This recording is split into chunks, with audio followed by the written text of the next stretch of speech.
quick update on the Mk1 Golf GTI. So today I have re-primed most of the car and done the little bits of filler work and repair work that I needed to do, and masked a lot of the car up, so I'll just take you around it now.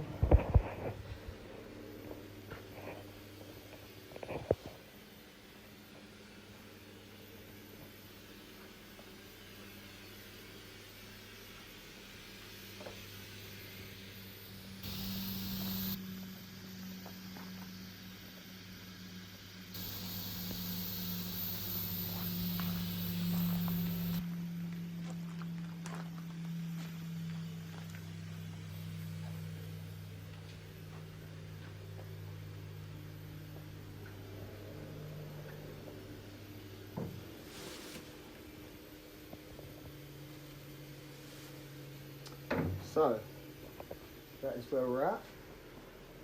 I've got all the paint and stuff up here, keeping nice and warm.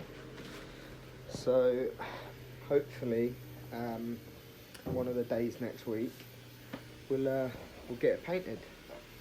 So not really a lot much else to show you guys other than it's in a darker primer as well, so it covers a bit easier as it's anthracite metallic. There's sort of the colour of it there, the original. But yeah, so once I get painting, I'll do some more updates and a video on it.